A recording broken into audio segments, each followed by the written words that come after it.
wines in front of me. The first one, sparkling, amber sec, lighter, still orange. I don't know if the color's coming through. The second one, so that first one was just a couple days on skins, yeah? Mm-hmm. This second one is 6 months on skins? Mm-hmm. Yeah.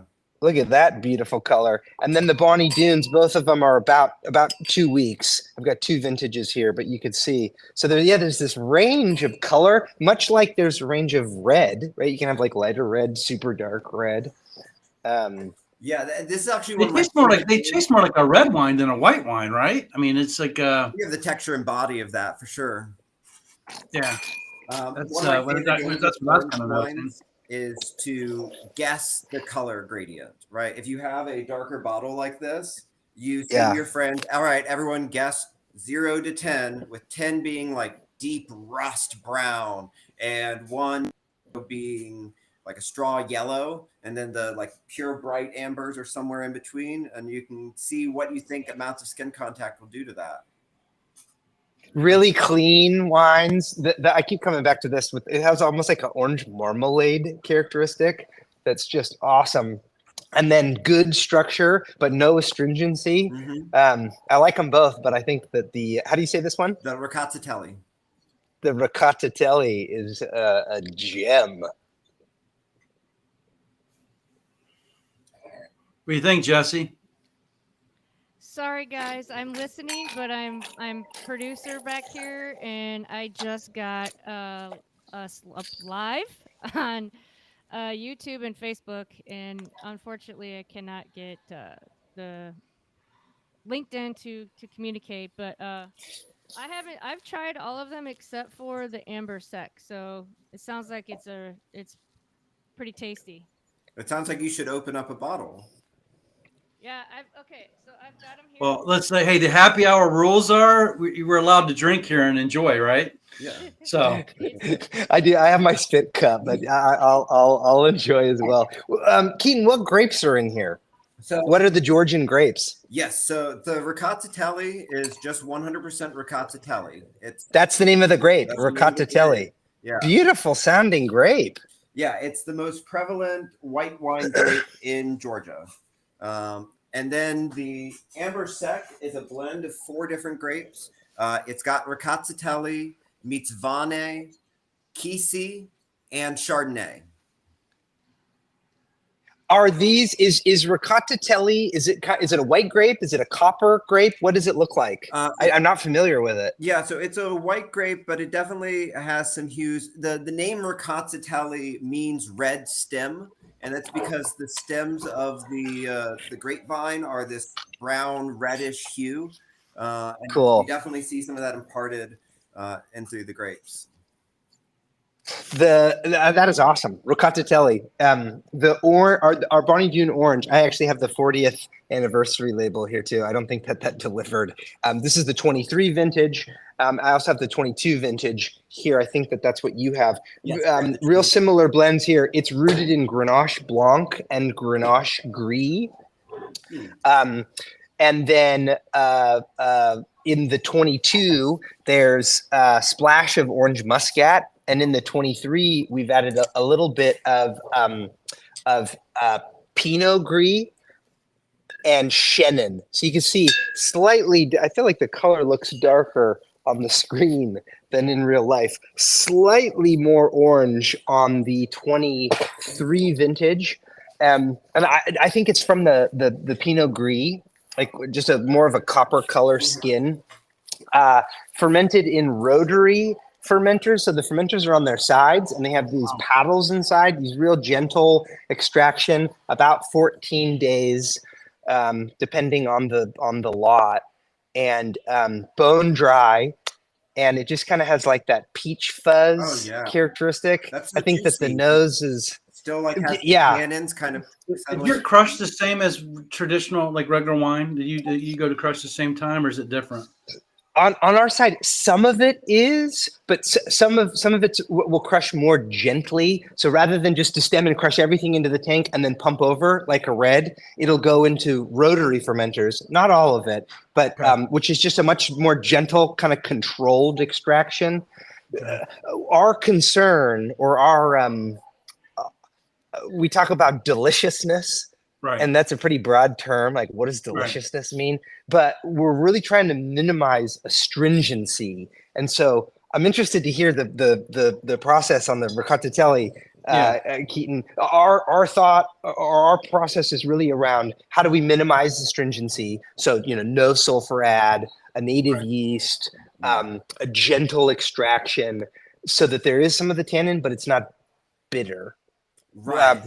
I don't know if we're brave enough to do the Qvevri yet. We'll get there, but it's in the Qvevri for 6 months. Yeah, the clay pot on the skins. I go longer than that. There's actually one of the owners of Silk Road loves to tell the story about how, with a lot of families, when a child is born, they'll bury a Qvevri of wine, and so it sits underground for however long until that child finds love, and then they'll pop it up at the wedding and they'll drink it together. And it's been on the skins for however long, however old. So it does that's kind a of beautiful naturally story. filter, so it doesn't get stirred up as much, but so it filters down and creates separation, and then you can actually use the bits that you can drain out of the bottom to make cha-cha, or basically vodka out of the remnants. When is your season over there? Like, what's the season? Oh, in terms of like the growing year? Yeah. I think it's pretty standard with, I mean, you're still pretty close to Europe with like the way that you are in relation to the rest of the hemisphere. I think it's pretty standard in terms of things. But the climate in Georgia is really interesting because you have so many different topological elements, right? You have the Black Sea on the west coast, and then you have the Caucasus Mountains that expand along the northern side. And then you have this big valley full of river basins that carry down nutrients. And then you have the cold winds that come down from the mountains at night, which causes the grapes to expand, to contract, and really develop full, rich flavors. So I think Georgia has a grounds comparable to, say, Napa in terms of what it can do. But there are also other parts of the country that have different soil types. And I mean, there's over 500 different grapes indigenous to Georgia. Oh, wow. Do you are these single vineyard wines, or you source from different vineyards to actually? So these are single vineyards, yes. Okay. So the amber sac is interesting because all those grapes are grown to the exact same level of sweetness, even though it's 4 different grapes. They're raised separately. Shard, RkatSiteli, and then two other native Georgian. Yes, we had Kisi, which is in this one here. Oh, and then we had Mitzvane, which we have in this one here. And so both those are pure expressions of those grapes. We're trying to bring a little bit of all of Georgian varietals back to show, like, yes, the Qvevri stuff is really cool and we love the orange, but it's also about how many different grapes they've been growing and nurturing for so long. And forgive me for asking this again. Do you actually bury it in clay and put it underground? Yes, it's buried in the ground, and what that does, I mean, this goes back to 8,000 years ago, right? It's the original. It's the original wine of the world, right? Yeah. Wow. So how do you keep the temperature stable through the winter and while you're aging through the summer? You bury it in the ground and you cover it with soil, and then you go check on it when it's time. How big are these clay? Are these like massive? Some of them they range in size. Some of them are small, but yes, some of them are big enough to fit a whole human inside of them, and that's how they clean them. They pop down into the Qvevri. We have a nice video on our Instagram page if you want to check out someone cleaning inside of a Qvevri and just see how big they are. Yeah, that sounds awesome. The 60 Minutes had a great like what do you call it? A feature, a special feature. Thank you. I'm disturbed that I can't get online with my my stuff over here, so I'm a little thrown. So I apologize, but I've watched it at least twice. I love watching it. It gives you a lot of context into the history and how monks were really a part of this, and they have their little rituals when it's getting ready for harvest, and it's fantastic. And they have a video, of course, of someone like punching the grapes down. And for me, I think just to try to understand how wine could be in these Qvevris for as many years as that they're doing over there is mind blowing. I mean, this amber is what, 2017? I mean, so that's a whole new world of thinking about white wines, or Oh, orange you're right. or Yeah, it's amber. 17. If I get a bottle like this, like I like to lay down wine. I've been in the industry a long time, so I'll get some wine I'm proud of. How long can you lay this down for? Well, so we actually have one that's hidden away in our back catalog. We don't sell it online, but I've got a few accounts that are with it, and it's a 2011 RkatSiteli. Holy cow. And it is evolved into something that feels like a sherry, maybe more so than it feels like a wine, but it is incredible. And the flavor complexities you get out of it are really unlike anything I've had out of a wine otherwise. Even with it being 17, I mean, there's still a lot of fruit. It's apricot and orange peel. Right. And a lot of people think you can't age white wine. Or orange are kind of the exception. What's the alcohol content? I bet it's around 13. Nope, 11.5. I can see 11.5 that, everybody. on the RkatSiteli. I thought it'd be a little higher. It tastes like it could be a little higher. And 12 on the amber sec. Yeah, we're like 10 and a half, 11 on Bonny Doon. So it really does fit into that kind of low. We talk about the difference between amber and orange. That was a debate. We were like orange, skin contact, amber, and we really debated between those three. Yeah, Andrew, what would Clyde say the difference between your wine and Keaton's wine? He's come to earth. Yeah, very good. Bonnie and Clyde. Well, Yeah. I like to think that if an alien came to Earth and explored orange wine, that there'd be appreciation for both styles. They're very different, right? Like particularly the RkatSiteli. I think this is like there's this richness to it and spice component, and like I'm gonna like take this home and taste it over the next few days. I'm quite excited about the depth of flavors. And much warmer. And feel free to disagree with me, Keaton. And Bonny Doon is much more kind of on the tropical. There's white peach, nectarine, tangerine.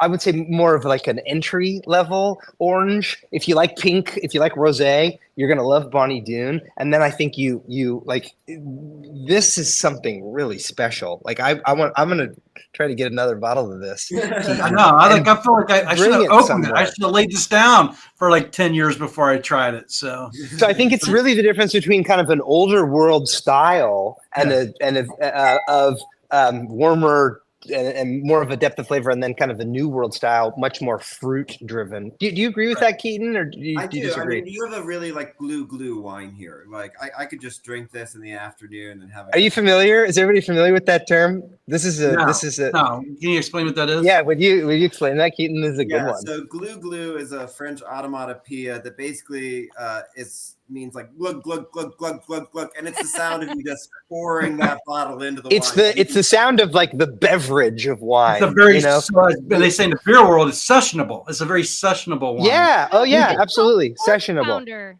It's porch pounder all the way. Porch pounder. See, now you're talking about the rosé crowd. You get them onto the glue and the sessionable and the porch pounder. We got something here. We got a category. We're rolling. Fourth category's coming soon. One of the companies that I used to work for was they were called Orange Glue, and they were the world's first ever all orange wine subscription service, and they were the world's first ever all orange wine store in New York City. No way! And I've heard of this. I've heard of this store. Yeah. So first orange, it's all orange wine stores. That's all you can get. Only orange wines, founded by this brilliant woman named Doreen Winkler. And so she is very committed to having all orange wines, and she wants them to be seen as drinkable. Yep. They're glues. Like you could just sit there and drink it. Whereas a lot of people think like, oh, this is going to be wild or intense or unapproachable, right? How do we make it so people just feel comfortable drinking orange wine as another category? Yeah. Which interestingly is part, Sam, of why we've been kind of cautious on the natural, the inclusion of that word. As we tasted through the orange category, we basically tried to taste every orange wine we could find, and some were super interesting, but kind of more like you're tasting really unique cheeses than like what Keaton's talking about, like, oh, this is delicious, like, can I get another glass of that? Let's try, like, so one of the concerns that we have just around the category of orange wine is educating the consumer around the deliciousness. But it's not a experimental beverage that you need to, be a wine geek to appreciate. Yeah. I think both of yours, though, Keaton, are deliciously drinkable. So is this? Do you sell more of the Amber Sec with the sparkling and the slight sweetness, but really balanced? So good. Well, we just got the Amber Sec. Like, this is the first month we've had to sell it. It just got off the boat. We've been waiting for a while. It's delicious. Yes. Great acid, nice structure. Mm-hmm. And the sweetness, I feel like, really brings out the fruitiness of it. And then you still kind of get this like slight bitterness in the back of your throat that kind of feels like a grapefruit or maybe like a apricot peel. Peach skin. Really good for. Do you rack and stack these basically when you're aging them, or how do you do that? Like, what's your process of making your champagne? We get everything kind of ages for a little while it's in Georgia, and then it gets bottled and labeled for us, and then shipped over, and then we put it in our temperature controlled warehouse where it sits in cases until it's time to go out.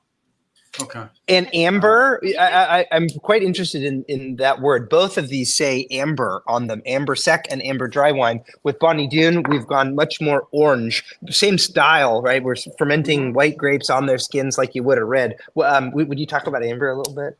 Yeah, I'd be happy to talk about this. This is actually something that's a little bit of a debate within the Georgian winemakers. Interesting. The reason why we use the word amber is because the way that the Georgian language refers to the wine made in this way literally translates to amber. So it's not orange, it's amber wine. Like sap, like the sap from a tree? More like, I would say like the color of amber, like in gold. Yeah. Although that certainly evokes that image for sure, right? I had one person say like having a bug trapped in there. It's like, no, that's not quite what I want to associate with it. But then you have the other problem where like orange wine is really popular, right? It shows up in Google searches. It's ridden the natural wine movement. People are starting to see that this is a real thing. It shows up in some restaurants. It's some places it has its own category. Sure. Even though it's rare. But amber doesn't really show up that way. It's still something that's new. And while the Georgian winemakers would argue, well, this is amber wine, we don't know what orange wine is. We are kind of in an internal discussion as to whether we need to lean more into catching the orange wine movement right, or if we should stay true to what the Georgian language would dictate for us. Fascinating. Okay, so just a quick fun fact too. Orange wine is a recognized category by the TTB, by the governing body in the U.S. of wine that has been fermented from orange juice, from the juice of the orange fruit. So you can't put orange wine on the label. You have to have a kind of a fun, fanciful name that has the word orange in it. So ours is Le Cigar Orange, right? The orange flying cigar. And Gerard Bertrand's is Orange Gold.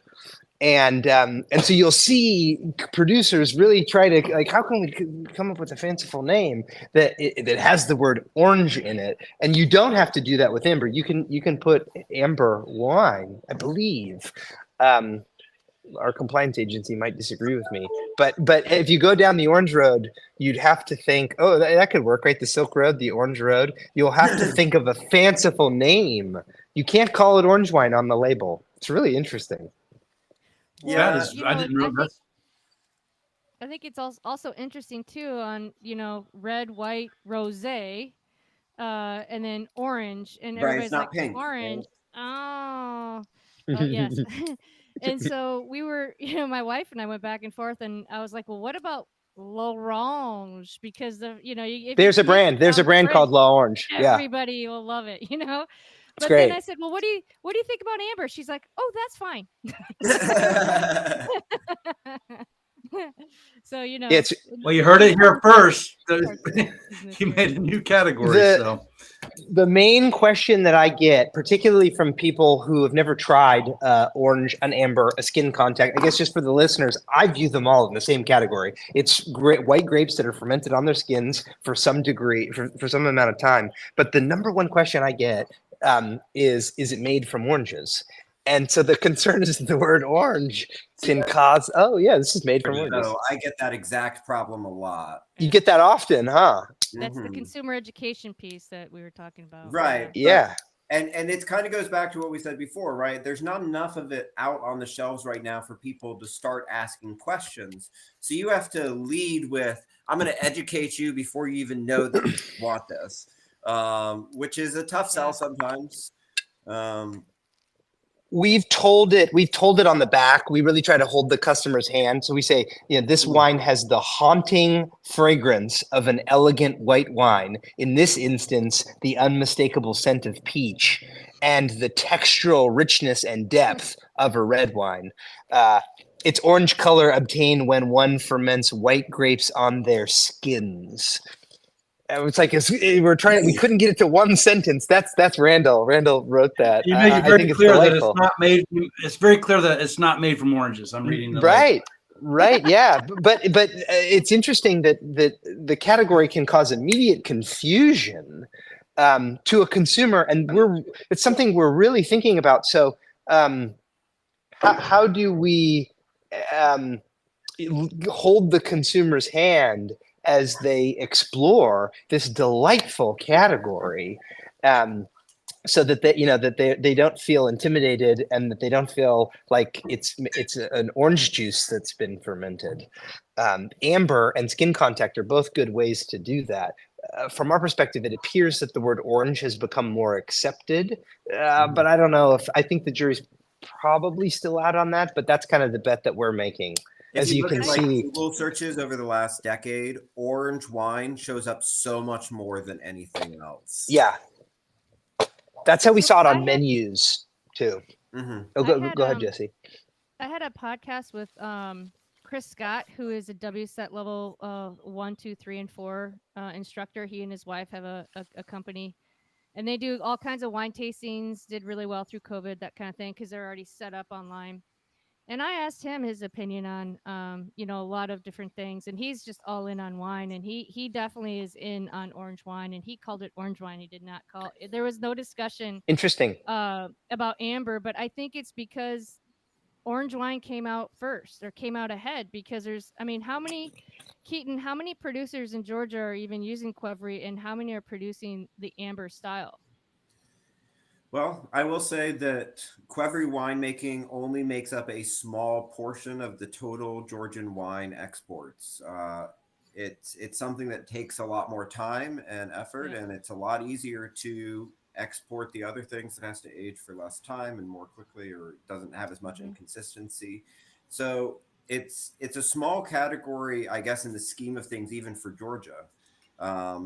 But it is obviously one of the most notable things because of what's happening with orange wine in America today, because we're seeing all these natural winemakers harken back to these ancestral styles and do it for themselves in new and exciting ways. And even we get to have our winemakers making it in new and exciting ways. Yeah. Has anybody tasted, two of my favorites are, there's a bunch of good ones, so I don't want to miss any, but two of my favorites are the Orange Gold from Gerard Bertrand, and then Skins. There's another one from the Central Coast. I'm from the Central Coast, from Field Recordings, called Skins. Have you tasted either of those, Keaton?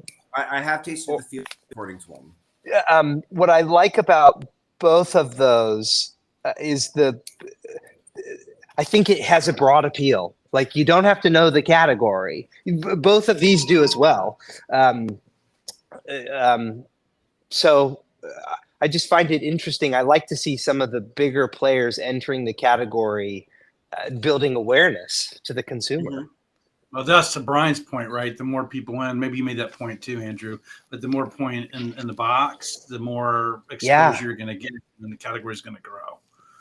And we're doing that in Texas by having demos and getting Cool. people on the ground and getting, grapes in mouths. Yep. We that's the only way you're going to do it with something they've never heard of. They're not going to take a chance on something unless they've tasted it. So we got to get it into their hands and into their mouths. What is the sparkling piece? Is that a traditional Georgian? I think this is the first sparkling orange I've tasted. I really like it. But is that unique or is that really common? I would say that it's not necessarily common. It's definitely using more modern techniques to do the secondary fermentation. They this is like a Charmat method. They add a little bit of cane sugar during the secondary method, and then it ferments natively from there in a tank, and then they bottle it from there. So it's not a pet nut, right? But it's I think that, and if you're going to see an orange sparkling, it's probably going to be a pet nut most of the time. But I still think that category as a whole is very limited. You don't get to see nearly as many of those as you should, because sparkling orange wines are delicious. Yeah, I keep coming back. to this. The Silk Road Amber Sec. Guys, I'm going to have to run in just a few minutes, but I know that there might have been questions. I don't know if we have. Adam, do we have any questions? Let's see. Do you see questions? I can't see the. I thought I saw. Question might be old-fashioned, but where does orange wine fall in the universe of food pairing?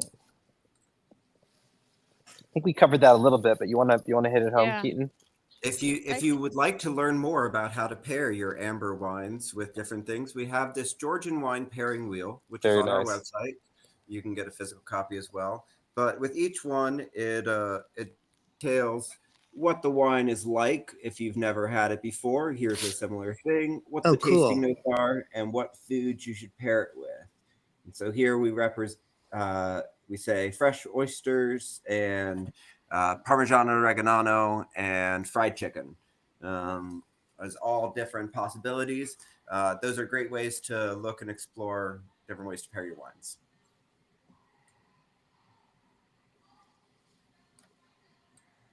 Yeah, I'm looking at the questions too. I don't see. Did that cover it, Andrew? I think so. Great. Well, I think this has been an awesome session. Full transparency, I didn't know much about orange wine coming into this, so it made me educate myself a little bit better in terms of understanding the category and what the opportunity is. And I've been doing this for a long time, so thank you for introducing me to orange wines. I'm now a fan. Now I got to figure out how to get that one bottle, Keaton, to lay down, and then I'm forever. I have my calendar now, man. I'm going to actually be posting this, the Clyde calendar. That's awesome. Yeah, so it's Bonny and Clyde, right? Clyde and essentially the calendar. Shout out to Corey on our team. The calendar is just delightful. Basically, the alien comes to Earth and has all these experiences with humans and wine in each month. It's quite delightful. I'm looking forward to making a visit to see both of you. You have a physical place? We do, yeah. Okay. Doon to Earth in Aptos, California, for wine exploration, unique winemaking methods, grapes, and alien spacecraft. And where's that located? Is that the San Francisco? Where's that? It's south of San Francisco, but it's like just south of Santa Cruz. The town is called Aptos. Okay, my daughter lives in Pacifica. I'm coming out there actually in February, so I'd love to check it out. Let me know. And Keaton, you live in Florida? I do live in Florida. Are you ever out here? I live in Jacksonville, and our main office is in Orlando, and we have another office in Houston, but I used to live in Los Angeles, and I'm actually going there next week. Oh, cool. Okay. Well, it'd be fun to meet up with you. You are an amber wine expert, and I particularly love the story of love. You bury the Qvevri, and then you dig it up when your child's ready to get married. Yeah. Beautiful. Yeah. I'd love to come check out your winery sometime. Please. Whatever in the air. And it's RkatSiteli. Say it one more time. The name of the main RkatSiteli. RkatSiteli. Cool. Andrew, do you have I don't know what time you have left, but do you have any time to talk about how Bonny Doon came to be in the name? of the alien? I could tell the story really, really quickly. Well, so It's Bonny worth Doon it. is a hamlet, a town near Santa Cruz, and the founder Randall Graham is like the Willy Wonka of wine. So just real quick, Keaton, Sam, Jesse, and the rest of the listeners. I'm with War Room Cellars. We're a wine business based out of the Central Coast. Our strategy is to acquire legacy wine brands that have been around for a long time and that are declining, and then we revitalize them by focusing on what consumers love. And sometimes that's a founder story, sometimes that's a specific appellation. Bonny Doon is all about exploration, and so the story that Jesse's referring to in the in the in the 50s in Chateauneuf-du-Pape, in a very fine French Rhone growing region, there were many UFOs being sighted, and the French refer to UFOs as cigar volants. Le Cigar Volant. And the mayor of Chateauneuf-du-Pape was very worried that these cigar volants would land in the vineyard and damage them. And I guess that the whole town was perturbed. So they passed multiple laws, seriously, prohibiting the landing of flying UFOs, cigar volants, and even specified what would happen if they did land. They're like hauled to the pound. And Randall, our fearless leader, the guide to the universe, Randall found these laws and just thought they were the most ridiculous thing. And so his original, 1983 label, which we've tried to restore and have done. Worked with an illustrator, but there's Randall right there. That's his superimposed face. You got the flying cigar here, and then everything speaks to exploration. You're kind of the parent-child exploring. There's the death of the cork going on down there. Everything's under screw cap. But the story of the flying cigar is near and dear to us at Bonny Doon, and anybody that wants an alien, Bonnie or Clyde, we send the aliens all over.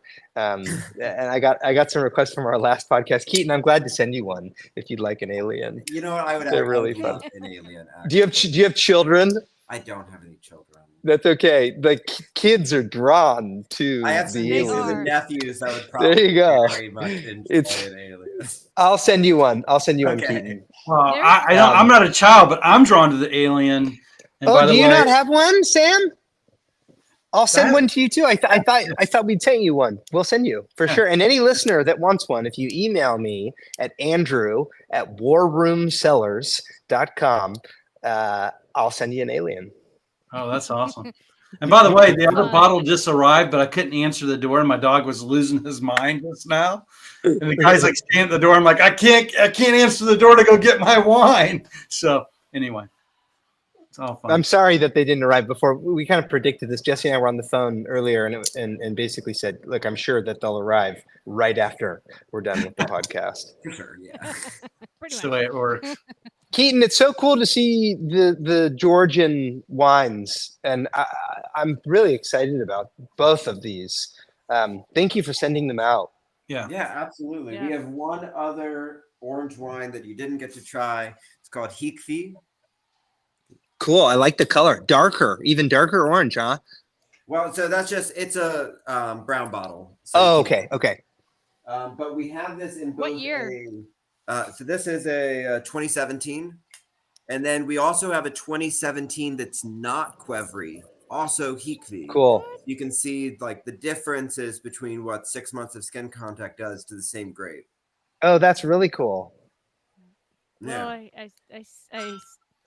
another opportunity.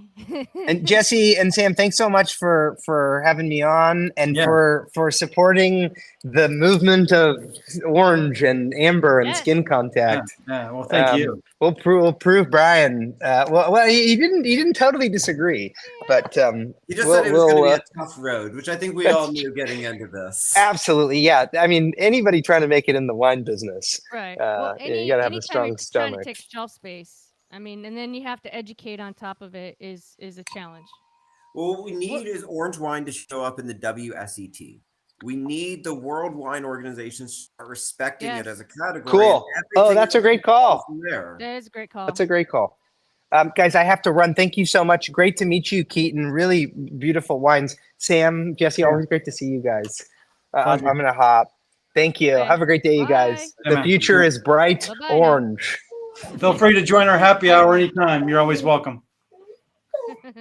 So Keaton, do you want to do you have a few minutes to just kind of run down just top level a little bit about silk wines, and I don't know if we really had time to kind of get into that, so sure, and that'll just kind of be in closing here. Okay. Yeah. So for those of you who have made it all the way to the end of the podcast and didn't know what we were doing, but we're curious to stick around to the end, Silk Road Wines is a importer and distributor of wines from the country of Georgia, which is the first place to ever domesticate grapes. We have we have 15 different wines in our main lineup, and then we have 4 different warrior wines, which are all portions of donations goes to those to help wounded veterans in Georgia and give them jobs working in the vineyards and facilitating their recovery.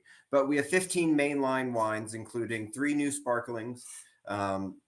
A lot of our wines are made using the ancestral style with Qvevris, but many of our things use the more modern techniques, as we've seen with like the amber sec and some of our whites and traditional reds. We have some that are aged in oak barrels.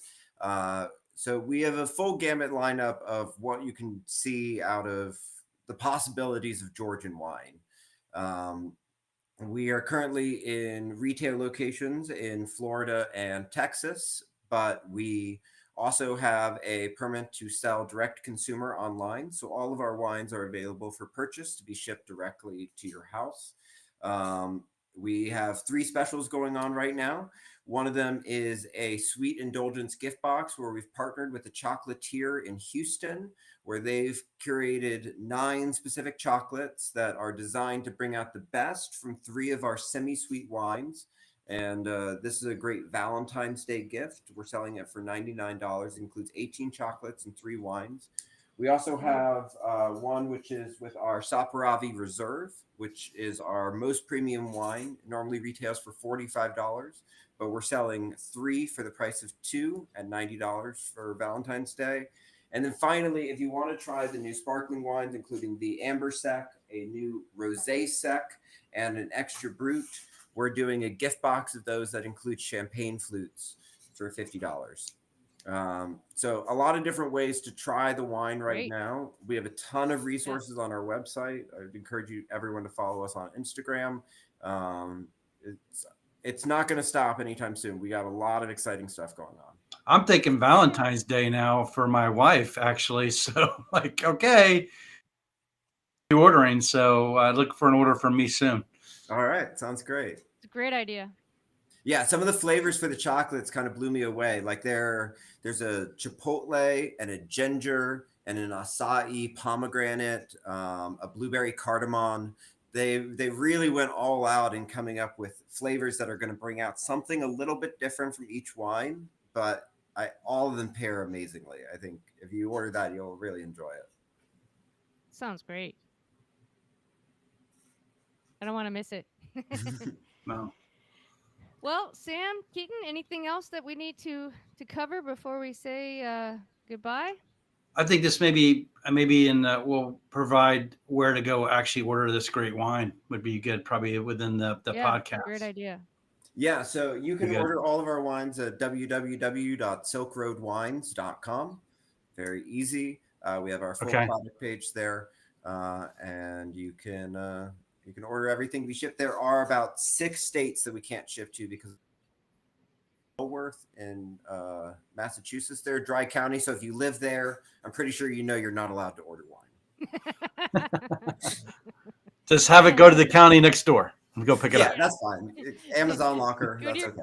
Go to your cousin. Yeah, there you go. Amazon locker. You don't need a cousin. There you go. Perfect. Well, thanks so much for having me on, guys. This was great. Keaton, nice meeting you. Thanks for joining us. Really appreciate it. And you're always welcome. I was trying to tell Andrew, you're always welcome to join us. So this is a happy hour. So always feel free to pop in and join us. Yeah, I would love to come join you in another one for sure. Yeah. All righty. See you guys Great. later. Thanks, Jesse. Bye, Have a good everyone. weekend. Okay. Bye.